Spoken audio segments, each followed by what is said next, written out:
So hello and welcome. I'm Frederick Dunn and this is The Way to Bee. Now this is a special video because guess what happened? I know you don't know, so I'll explain it to you. April the 8th, the United States, of course, had a total eclipse of the sun. And what I've been asked over and over building up to this is, what do the bees do when an eclipse happens? Well, I thought, you know what, this is actually a great opportunity. I live in the northeastern United States, state of Pennsylvania. Guess what else? The path of totality. So that means that, of course, the moon is going to block the sun here, and I've set up several cameras. So you're not just going to see this boxwood bush, which is what I'm keeping as my constant background. I'm going to take you and show you some experiments that I did, so that we could clearly demonstrate exactly what honeybees do, and also it's interesting, what do the birds do? How about spring peepers? When it gets dark, will they start peeping? Because it gets dark in the afternoon. Now this is in real time in the background, but I have inserted, for those of you who are less patient, I've put some time-lapse sequences. So we're going to see hives. I set up a feeding station, because that would of course imitate something like these boxwood flowers. This is common boxwood, by the way. The bees are all over it, as you can hear, and you're going to hear these sounds in real time throughout this 1 hour and 5 minutes. I'm also going to give you key moments if you want to jump ahead and you don't want to listen to the whole thing. So let's get started first with the feeding station. And I set this up on the eastern side of my house. So here it is, time lapse, and lower left we have a clock and we have a thermometer built into it. This is sugar water, so all we're doing is imitating where the bees might be going and getting nectar from flowers. Now this time of year, if you look at the landscape, things are not in full bloom yet. So honeybees are out and about. They fly as far as 3 miles, although that doesn't mean that's how far they always go. They'll go to whatever resource is closest to the hive. So the apiary, which is what you call a place where you keep bees and where you find a bunch of beehives and maybe a beekeeper or two, is just 110 feet from the location of these blue feeders. Each of these feeders holds a gallon and they have 1-to-1 sugar syrup in them. So the bees are all over them, no great surprise, and look at the temperature down there, 65 degrees. Now if you look at the minute hand on that clock, it is moving along and we're going to hit totality when it gets a little past 3 there. Now the bad news is, I like to take pictures of things, and trying to get pictures of the sun during this eclipse, like everyone else has already done, and they've posted it on social media and they're all proud of their work. And look at the sky. We had cloud cover. So by the way, on cloudy days, that's not great for bees anyway. They much prefer to have sunlight so they can navigate. Now bees navigate by a lot of different things, including the sun's position, but even landscape features like trees and buildings and bushes and stuff like that. So here we go, it's getting dark. Notice how many of the bees left. A lot. The sounds that you're hearing in the background are coming from those boxwood trees. So here we go. Now look, they were all gone, and it actually takes a while for the bees to show up and return. There's a woodpecker there scooting around. And they do ultimately come back, but it was interesting that a lot of the bees did stay out, and but for the most part, we'll call it 90%, went back to their hives, and they did it after the darkness hit, so they didn't do much in advance of it. And of course now, near the end of this, they are returning to get the sugar syrup. Now they don't need sugar syrup this time of year. Some people have already reported that dandelions are opening. So people that looked at blossoms of flowers that would close at night or during a heavy rainstorm, they noted that the flowers did not close up. So you can scratch that off your list. Dandelions, for example, would close during a rainstorm or on days when it's heavily clouded, and they protect their pollen and nectar that way. And they also did not close during this eclipse. So we're going to have other eclipse events, and I'm going to give you the timeline now while we're watching this so you don't have to waste your time. If you go to the 39-minute and 13-second mark, that's when you'll see it start darkening in real time. At 43 minutes and 36 seconds into this video, you'll see the actual eclipse in real time. 43 minutes and 41 seconds, bee flight stops. So that means that bees that are out and about, they just stay on the plants that they're on, or they rushed back just as it began to get dark and tried to gain entry to the hive. Now what's really interesting about that, and I hope you do take the time to watch it, even after the eclipse is complete and we see daylight again, for quite a while afterwards, one of the hives showed that the bees continued to return to the hive, and they were very slow at turning around and coming back out. Also, you're going to hear some sounds here. I live in rural Pennsylvania, farm country, on a dirt road. You can hear that dog yelping. I thought it would be nice and quiet so I could get nothing but these nature sounds.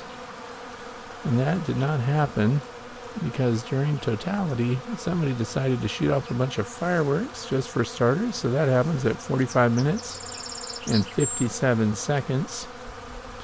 You'll also hear some alarms going off. I should have known to turn that off. So at 46 minutes and 40 seconds, the alarms you hear are my apiary protection alarms. They're motion activated. Must have been a rabbit out there. 47 minutes and 21 seconds in, you can actually hear everything go quiet and the spring peepers in the wetlands nearby. So the night animals started making their sounds, and the bees quieted down, of course. You couldn't hear them at that point, and there were always one or two zipping by. So anyway, the bees almost completely stopped at the 50-minute and 44-second mark in this video. So that's where you hear just one or two scooting around in darkness. And then at 51:38, no bee flight sounds at all. 55 minutes in,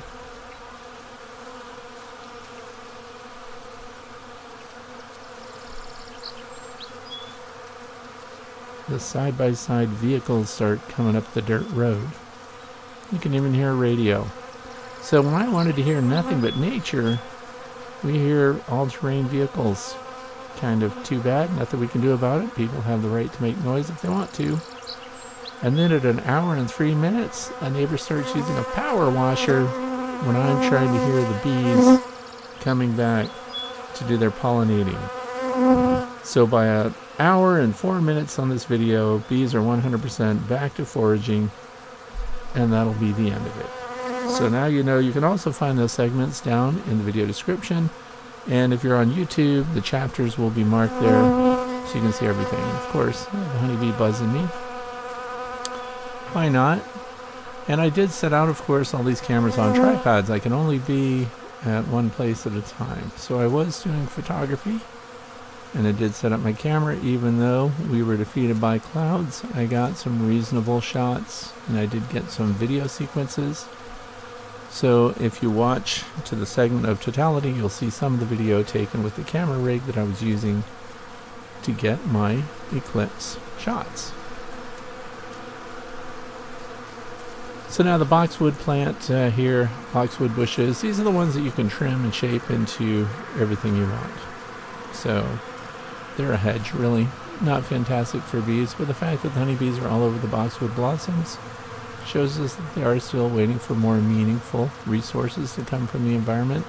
But I just thought this would be a good static place to watch. I also didn't count on a bunch of kids screaming up the road later on. And I think it's because people had eclipse parties. And of course, what better place to go to do that?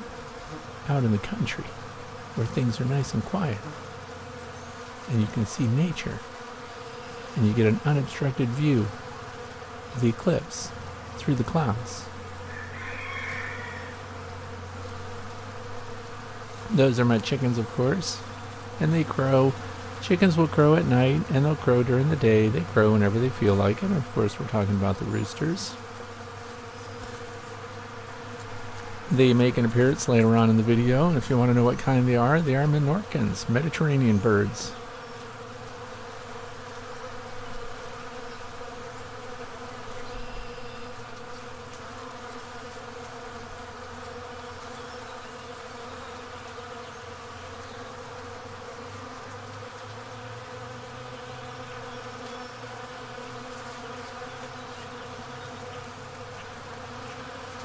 So now we're looking at the time lapse. This is one edge of my apiary, what I call the upper meadow or the eastern meadow.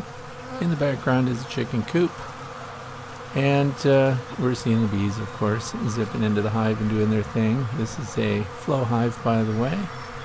And it does have a base with a removable tray. There is a slatted rack on it, brood box. They made it through winter.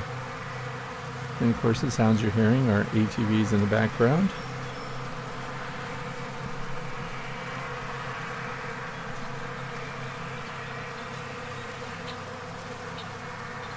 So what we're seeing right now, normal behavior is just, of course, sped up.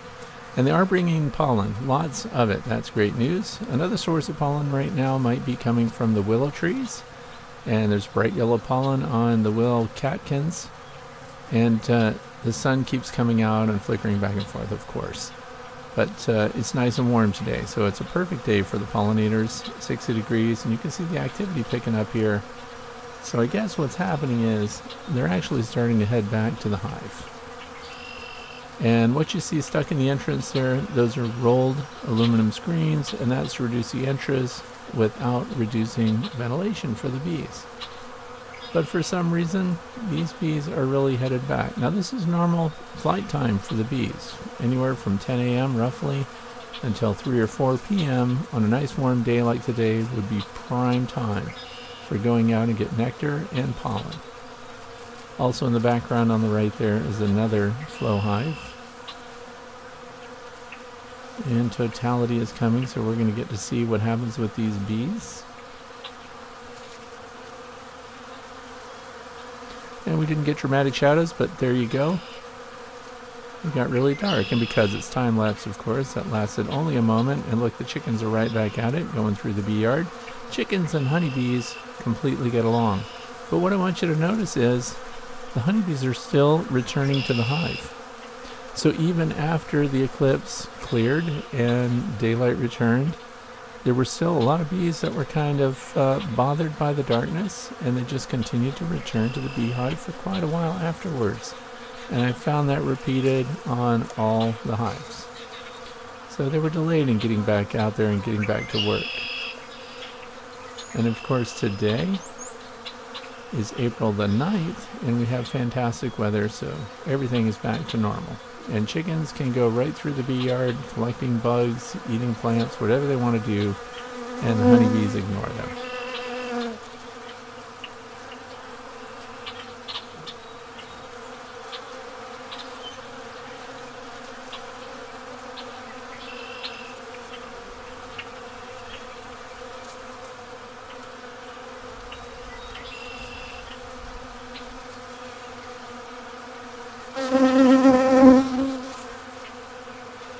Yeah, sometimes the bees fly in and get stuck on the wind muff on the video camera's microphone.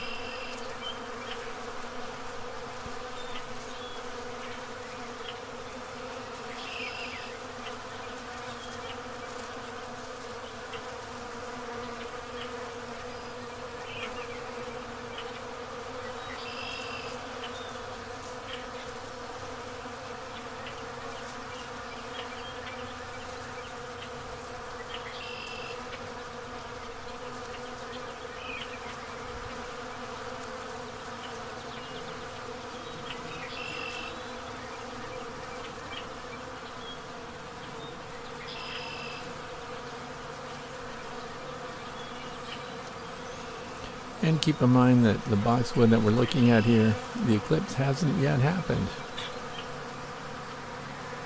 So it's business as usual.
And now we take a look at the Ivory Bee hive, which is something I've been evaluating since late last year.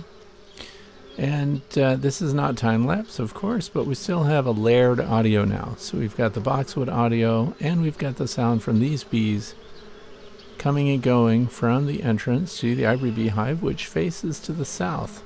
This has come out of its first winter here, and they're doing extremely well. But what's kind of fun here, if you've not seen honeybees before, look at their hind legs, and you'll see that they're bringing pollen in, and that it's a bright orange or yellowish pollen. And I'm thinking that that is probably coming from, if we've got some dandelion, I haven't seen it yet, so I'm thinking this is willow. And they're very interesting because they're going to show us in 30-second intervals here exactly how they behave as the solar eclipse begins and everything goes dark. And their response is pretty interesting because you'll also get to see what they do when a white light shows up at night. And that's because the camera that this worker is climbing on the lens of right now also has LED lights that kick on. And this is a motion activated camera, so right now, lots of motion going on. So it triggers when every bee goes by. So even if a solitary bee flew out of this hive in the middle of the night or early in the morning, this camera would turn on and pick up on that. And when it's dark, the lights come on. So you're going to see that here, and I'm also going to give you a lesson about that. You don't want to walk into darkness in an apiary with a white flashlight. And if you do, you want to hand that to your best friend, because they're going to get the interest of the bees. Now here's something else that's going on. If you look at the landing board right by the entrance, there's a honeybee there sticking her abdomen up in the air. And I think they're a little worried about the change in the air. And they're trying to send out a pheromone to recall the bees. So they put out the queen pheromone, queen mandibular pheromone, and they spread it. And that's how bees coming in darkness or low light would realize that this is where they belong. Because it is getting much darker than the camera is showing. And eventually we're going to totality, and you'll see the horizon turn bright orange. And you also see the bees flying in the air that are forming streaks, and that's because the lens slowed and the shutter slowed way down. So here they are. This would be total darkness, but the white lights are on, the LEDs that are part of the camera, and the camera gets attacked by a couple of unhappy bees. But look at the landing board, look at what's going on here. Things have really quieted down. You are still hearing the background noise from the boxwood bees, so it's layered up. So they do quiet down, and totality didn't last very long. So we're talking about 8 minutes, 7 minutes, something like that. And then daylight comes right back. So we get to see how quickly they recover, what the behavior is at this entrance. Now they're just cruising around the way they normally would. If it were totally dark, there are guard bees that will come out, but they cling to surfaces. In other words, they don't set off and fly. They just scoot around to find out if there's something bothering them that they should deal with. And right now, that's a camera with a white LED light on it.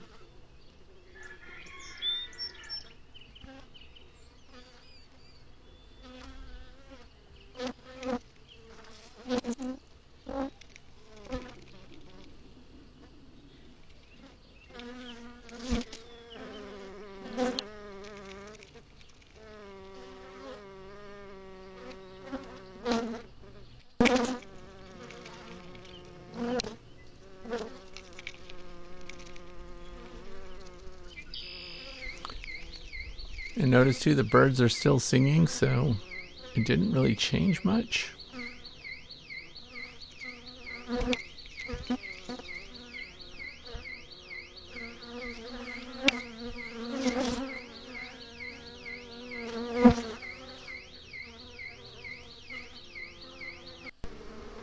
And now we're back. After totality, the light gradually comes back, so it is a little darker than it shows here. But what's interesting to me is, although some bees are flying back out, you still see the Nasanov's gland going there. Most of the bees are still returning to the hive. So very few headed out, most coming back, and it does take them quite a while before they return to normal foraging behavior, just as with the other hive.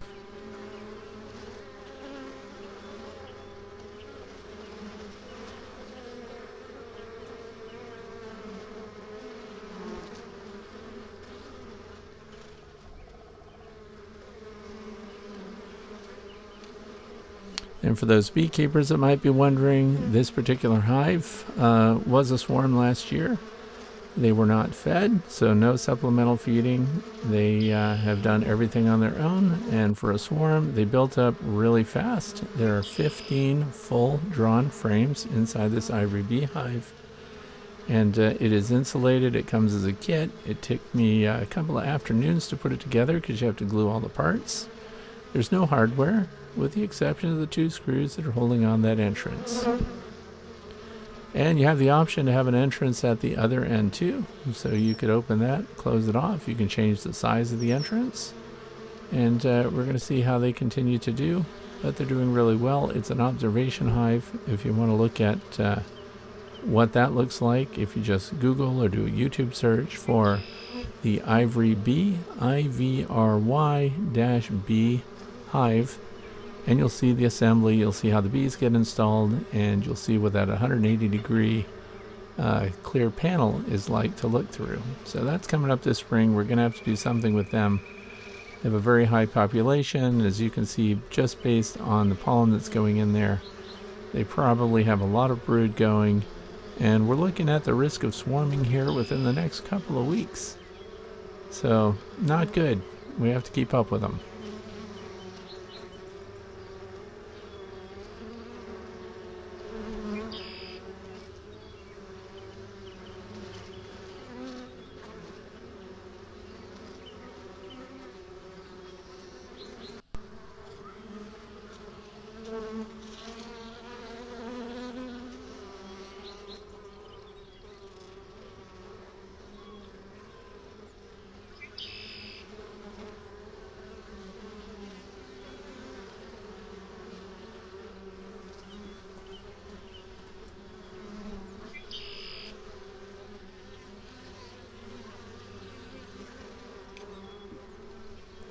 So there again, if you don't want to sit through the entire video, go ahead and jump ahead to the 43-minute and 36-second mark, and you'll see what the eclipse looks like in real time.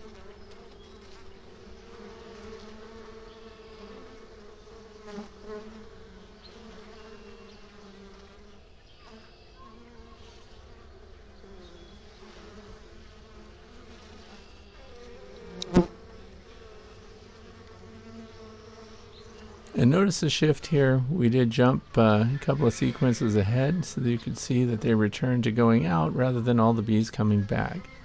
So that's what you're looking at right now. Things have shifted and the bees are scooting right out.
You can hear house sparrows chirping in the background. Those are not good at all for our native songbirds. They actually are known to kill our bluebirds and tree swallows, which have not shown up yet, but they'll kill them on their nests.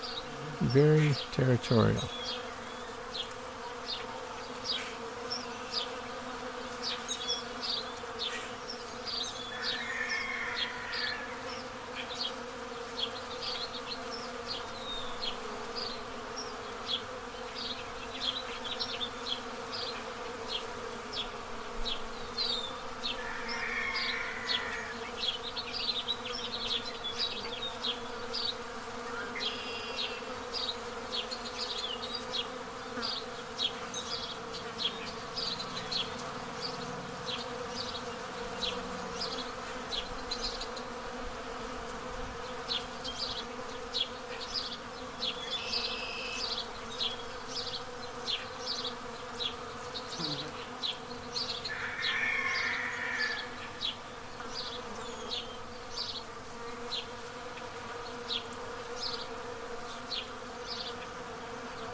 You can see that it's starting to get just a little hazy, but that's cloud cover moving through.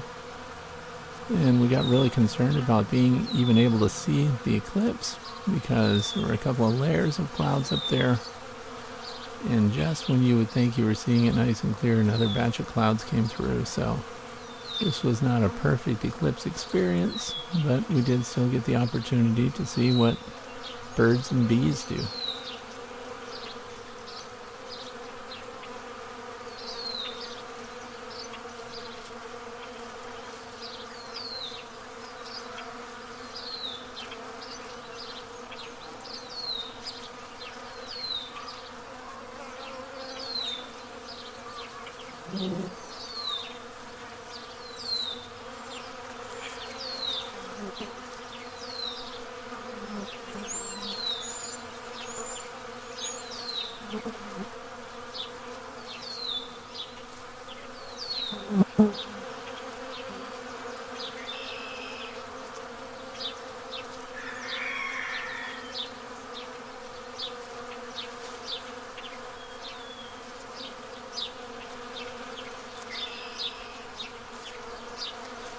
Now, it would seem to me that since we're just 10 minutes out from total darkness, that if the bees were going to leave their forage areas and head back to the safety and security of the hive, they would be doing that now. But that's not the case, as you can hear. The bushes are just as busy as they have been, even though the sky is gradually darkening.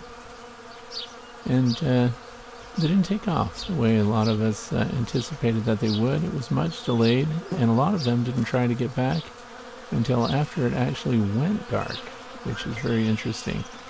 Very different from a summer rainstorm, for example, that comes. I think the bees then have a lot of time to prepare for it. They see the horizon changing. They can smell the water on the air as rain comes moving in. And they're much better at heading back to their hives under circumstances like that. The eclipse, of course, I think just catches them off guard, and then they end up flying back during the eclipse, which I found pretty interesting.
And these are some shots I took. I was doing photography, of course, but I had the ability to also make video, just to kind of show you what the sky was like here. And it looks like there's a speck on the sensor of the camera, but it's not.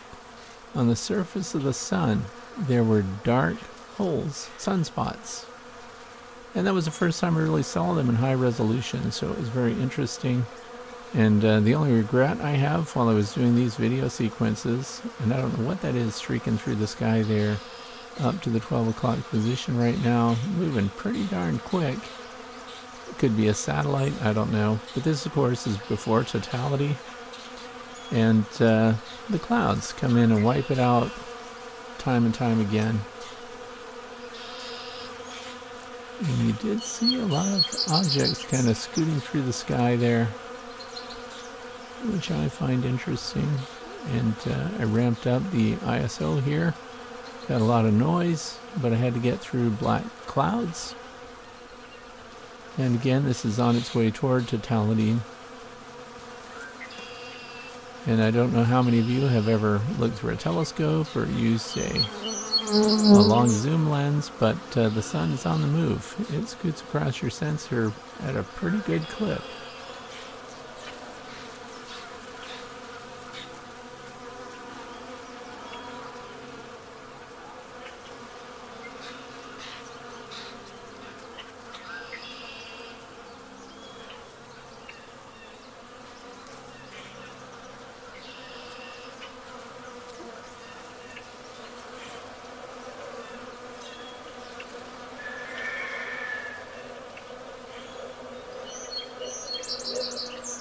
And for these sequences, I was using a 500mm lens, if that's interesting to you.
And now, of course, we're back to the light quality that we have here on the boxwood.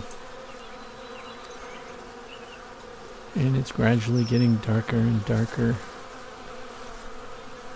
Which is the point, after all. To stand outside and wait for things to get dark. So we can listen to the earth.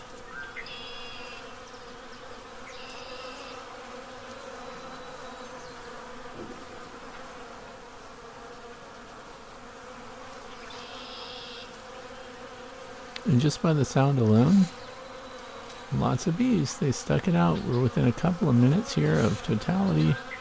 And you can still see bees on the bushes here.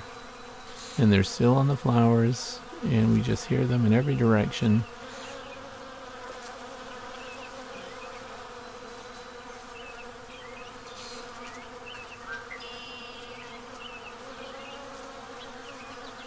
Now I don't hear the house sparrows anymore. Maybe the darkness scared them off. That would be fine with me. You can also hear red-winged blackbirds in the background.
2 more minutes and it'll be totally dark.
And that right there is as dark as it got.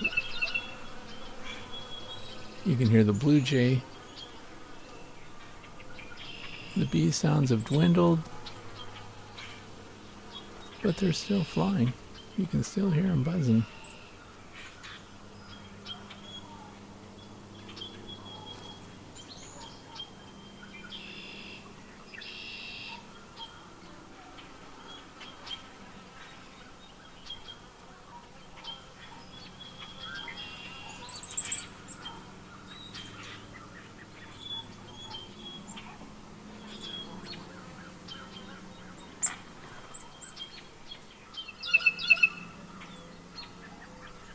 That was the blue jay.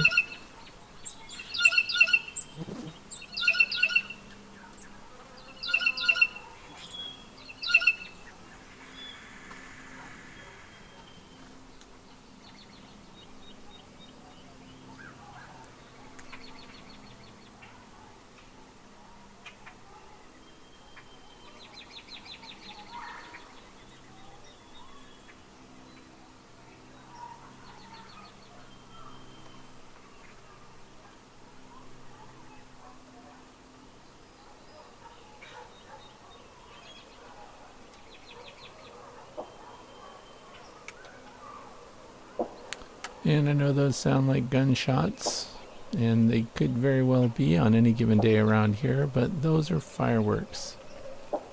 Somebody decided that they had to shoot off a bunch of fireworks during totality.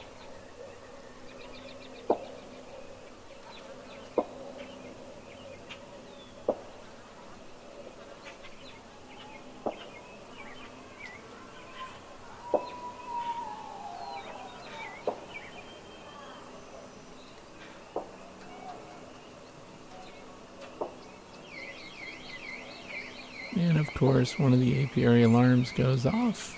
Probably a rabbit running through there. And the kids are down at the farm, letting everyone know how impressed they are.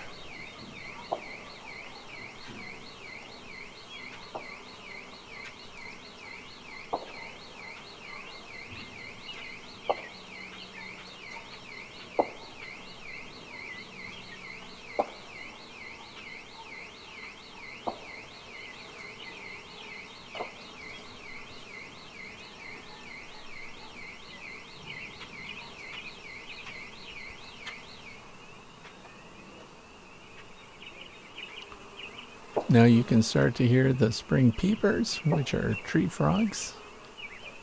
And you hear a lot of night sounds now, which was very interesting.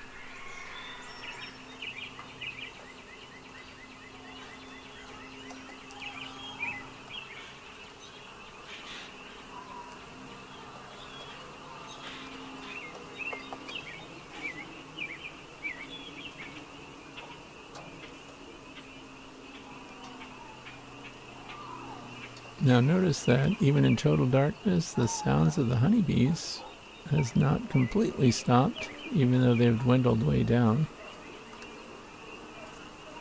And the peepers now are louder than ever.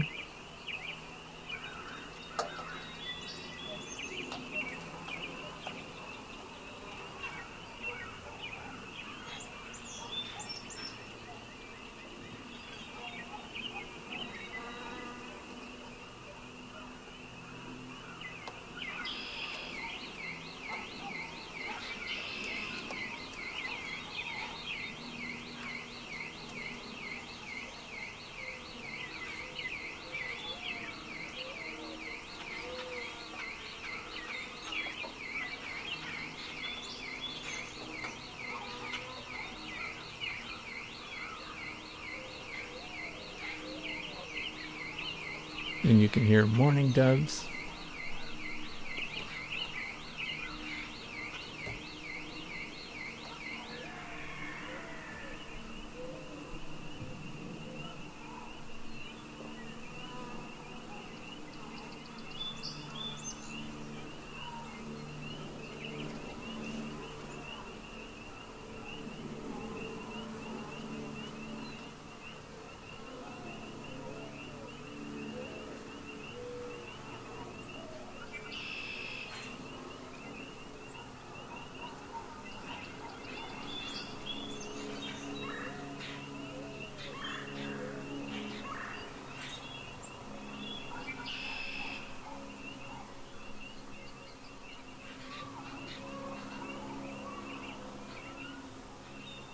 And we can start to see the light returning here.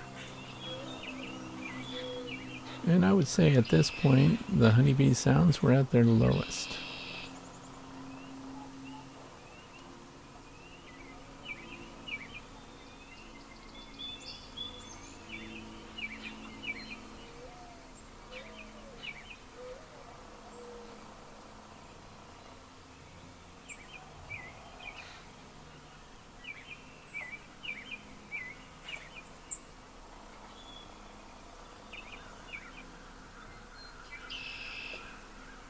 And a lot of the bird songs that we're hearing now are characteristic of what we'd hear pre-dawn or early dawn, different from their daytime territorial and mating songs this time of year.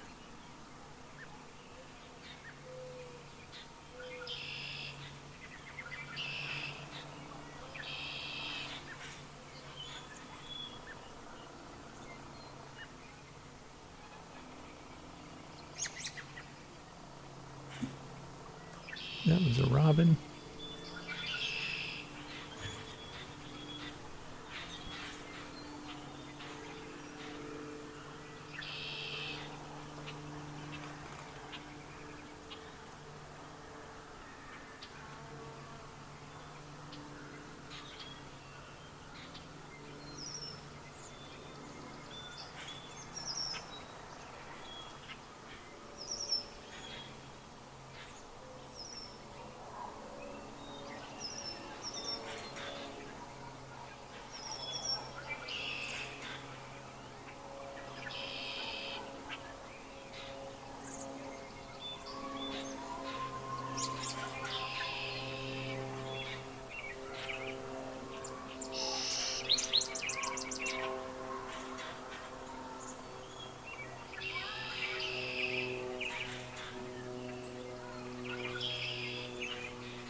And that's it. I want to thank you for watching.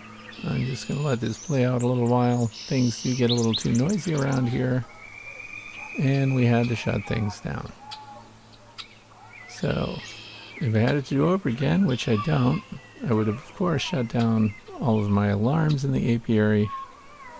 My wife had the good thoughts there of making sure that our motion-activated floodlights were all off.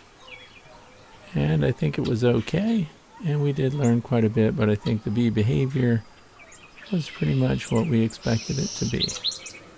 So thank you for watching. If you have any questions that you feel I did not answer during the video, please write them in the comment section below.